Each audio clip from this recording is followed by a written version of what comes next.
Okay, we will start now. So there are a number of different types of presentation techniques. Mainly purpose of this presentation techniques is to share our knowledge and discuss our ideas. That is the main aim of any because when we are doing some kind of research work, we will be finding out some major, we have some major discoveries or major findings. So normally there are different ways. One method is to publish it in some scientific paper or scientific journals. That is one way of communicating our research idea. Another way of communicating or presenting our research idea is to present those ideas in some conferences or seminar. That is what we are discussing here. So various presentation techniques are there and their primary aim is to share our knowledge and discuss our idea with some larger audience. That is the main aim of these presentation techniques. And the first one is the oral presentation. For example, even for your degree course, after the end of the degree course, there will be a project work, and for that project work, you will have a presentation, an oral presentation or a PowerPoint presentation. So normally, our oral presentation are conducted using a PPT or PowerPoint slide. So an oral presentation involves delivering information verbally to an audience, just like what I am doing now. You are presenting some idea, some of your findings to a smaller group or a larger group. That is the main aspect in any oral presentation. It can be formal or informal, and it can be used in an academic setup or in a business setup or in a professional. For example, in a college or school, you are doing it, it is an academic setup.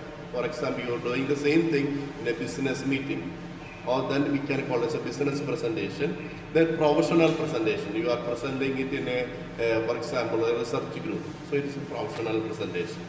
So a structure, so what are the main ideas of an oral presentation? Normally in any oral presentation, it's a structured speech. There should be an introduction, there should be a body, and there should be a conclusion. That is, there are three main aspects are there: introduction, body, and conclusion. What we will be presenting in the introduction, we are just introducing the subject. So this is the thing that I have done.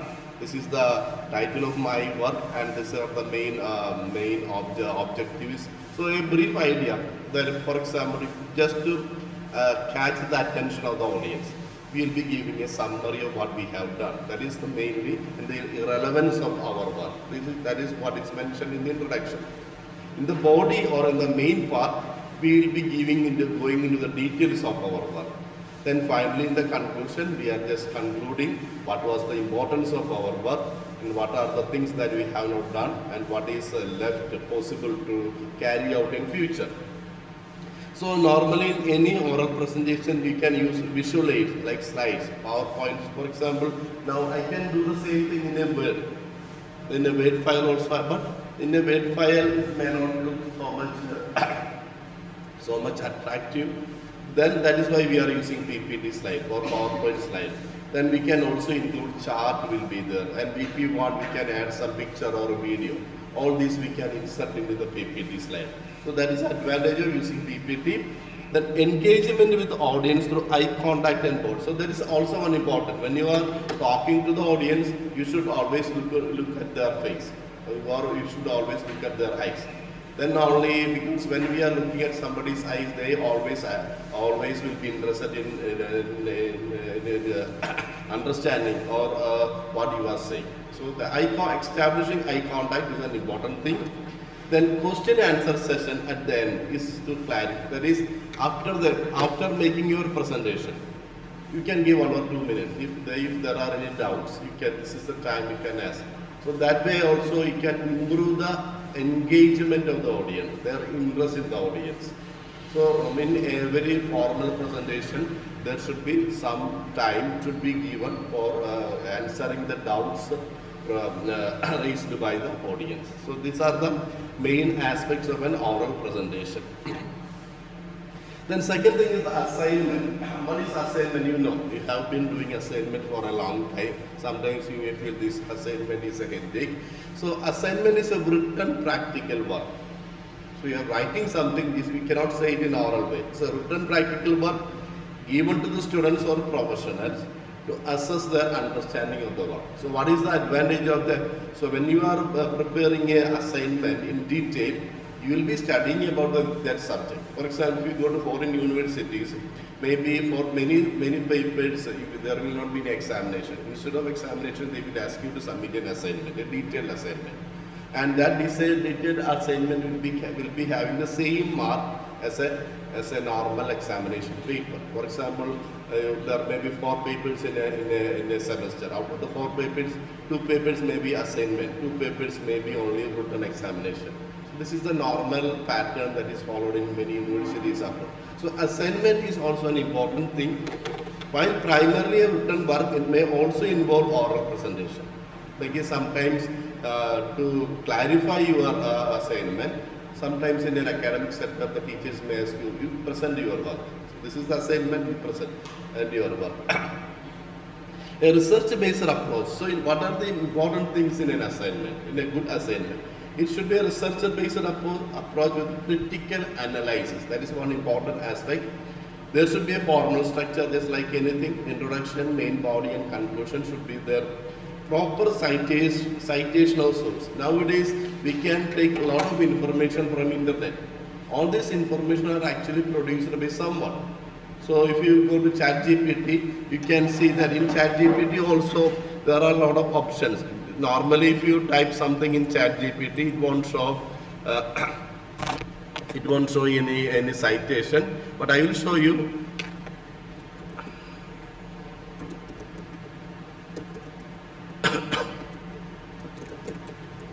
So this is a matter that I am typing here. So it will give you an idea of what is a seminar or what is a conference. Now what I am going to do is that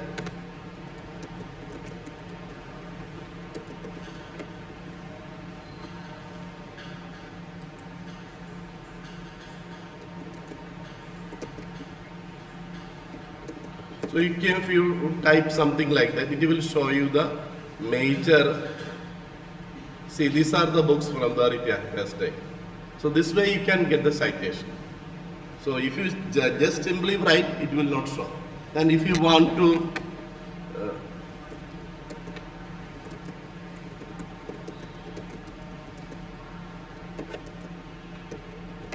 so if you add like this, then they will again rewrite the same thing in a different way. See, this way it will type. So within the text it will show the citation. So if you want, when we are taking something, this way you have to present. So even in ChatGPT there is option for that. So you know that particular line has been taken from chai and walk.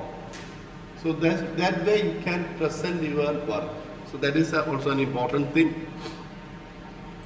So there is a proper citation of the sources and reference should be the submission within a given deadline. That's very important because nowadays when you say assignment here in India, assignments is not very strictly very implemented. But if you go to certain universities abroad, that is a formal part of your work. They might have given that is today 20th February. You cannot submit the assignment after 20th. By the midnight of 20th February, the submission will be closed and you cannot upload any file after that. So that is also an important thing, submission within the given deadline. And if you want to submit something, then you have to request, and for late submission they may reduce some mark also. Then seminar. Seminar is a focused group discussion where presenter delivers a talk on a specific topic followed by interactive discussion. The seminar and all these are closely related. In a seminar, what they are doing, an expert will come and he will be talking, he or she will be talking about some topic that they have done, they have studied very thoroughly, and they may be talking for half an hour or 1 hour. After that, there will be some discussion, and there may be other experts also. They will be also having some doubts. So there will be an interactive discussion. That is what is happening mostly in a seminar. It is commonly used in academic and professional fields. So in any aspect, there will be a seminars will be there. So for example, what is the impact of Trump's tariff on India? So it's a seminar. So the different people will be having different opinion. So that way, a lot of ideas will be coming. So a well-researched presentation often supported by visual aid. So one thing that we can do, sometimes you can see that I may be adding pictures, because advantage of picture is that picture conveys a lot of ideas very easily, and most of the time you remember more things that you have seen rather than you are hearing. So because our 80% of our memory is actually visual memory, only 10% are actually verbal memory. So more things that we remember which we are seeing. That is why picture tells a lot of things. That is why instead of saying the same thing, I am actually giving a presentation here, so that you are looking at something, and so that you will be able to remember some lines, some sentences later when you are studying about that. So active participation or engagement with attendees. So that is an important. For example, you are talking a lot of things, but if the audience are not interested, then there is no meaning in that. So active participation and engagement with attendees or participants is an important thing. Question and answer session. For example, the same thing is again repeated here. Oral presentation, the same thing is also present. So all these are closely related. Encourage critical thinking and debate. For example, you are presenting some important idea, and sometimes another person is saying some different opinion. So that will be an interesting session for audience. So that audience will be getting different viewpoints of the same topic. So this is the advantage of seminar. Then debate. A debate is a structured argument between individuals and teams, and presenting opposing viewpoints on a particular topic. For example, impact of American tariff on India. One person may say it may be good for India. For example, nowadays the value of dollar is increasing and the value of Indian rupee is decreasing. Some people will say that is good for India because the Indian business people can get more profit. Some people say that it may not be good for India because we have to spend more amount of money to purchase many foreign products. So different viewpoints are there. So for every activity, for every action, there will be different types of viewpoint. That is what is discussed in a debate. So in a debate, there will be two teams. One team will be presenting one aspect, for example, impact of Trump tariff on India, or impact of dollar on India. Such aspect, or we can also talk about something from science also, impact of global warming. So some people say that it can negatively affect. Some people say the effect may not be like that, there may not be any negative effect. So if people are discussing different views, two teams are there. One team will be presenting positive side, another team will be presenting the negative side. Then what is the advantage of audience? Audience get a lot of ideas. Then audience have their own thing. So it will be stimulating the thinking process of the participants or audience, so that they get a better understanding of the topic. So that is the advantage of debate. A debate is a structured argument between individuals and teams presenting opposing viewpoints. So negative points as well as positive points. It develops critical thinking and persuasive communication skill, because in a debate sometimes you might be seeing debate in TV. They may be, for example, if you put on TV at 9 o'clock, there will be a lot of political debates will be there. Sometimes they will be shouting also. And you can see that all these people will be using their strong language, very powerful language, because they want to communicate their ideas powerfully. So that is why they are using a lot of persuasion. So persuasive skill is an important thing for the success of any debate. A clear motion or topic discussed. So what you are going to discuss? That is the first aspect. Team of individuals arguing for and arguing against. For example, debate is conducting about global warming, impact of global warming. So there will be one team who will be saying that global warming is bad for our country, and the team may be saying that there may not be much bad effects or negative effects for the country. So there are 4 people from this side, 4 people from that side, and both will be talking sharing and talking one after another. So that there will be a lot of people who are be listening. They will get an idea how this global warming is going to impact. Then a strict timeline. For example, for each speaker, you are giving only 5 minutes. After the 5 minutes, you are turning off the mic. Then they cannot. So Such a strict guideline should be there. Otherwise, what happens is that people will keep on talking for a longer time, and the entire thing may not be without any time, and the people get bored, and other people may not get enough time to raise their viewpoint also. A moderator. So normally there are two teams and there will be a person, so that after some time he may say that please keep quiet, let the other person talk. So that is the role of the moderator. If the debate is going out of way, sometimes some personal emotional conflicts will be there. Then also moderator better will be intervening and try to calm the people, calm the team members. So that is the role of moderator. Judging based on clarity, argument strength. So rebuttal, for example, one person is presenting an idea, another person is immediately saying that what you have said is wrong because of following facts. So that is the quality of argument strength and rebuttal. Rebuttal means we are saying that the other person is wrong. That is known as a review or rebuttal effectiveness. So these are some of the main effective, the main points that you can keep in your mind while discussing involving in a debate. Then another similar thing is a workshop. So debate is somewhat completely different from other thing, whereas workshop, seminar, conference, all these are somewhat related. We can call a thing as a workshop, or we can call it as a seminar, or we can call it as a conference.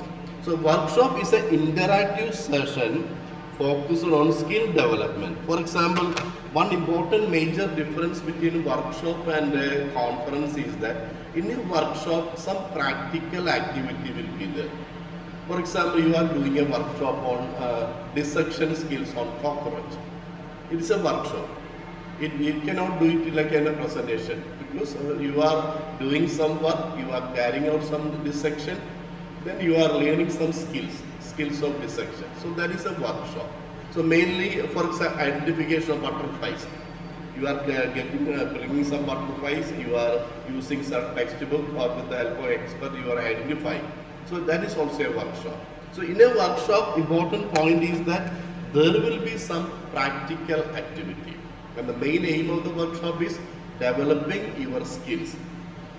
So that is the practical learning is what is involved in the workshop. It involves hands-on. Hands-on activity means some activity which we are doing. That is why hands-on activities and active participation of the individual. There will not be much talk in a workshop. There will be some guidance will be there, but most of the time people will be involved in doing some activity. So a facilitator expert guiding the session. So what is normally happening in a workshop is that one expert will be there.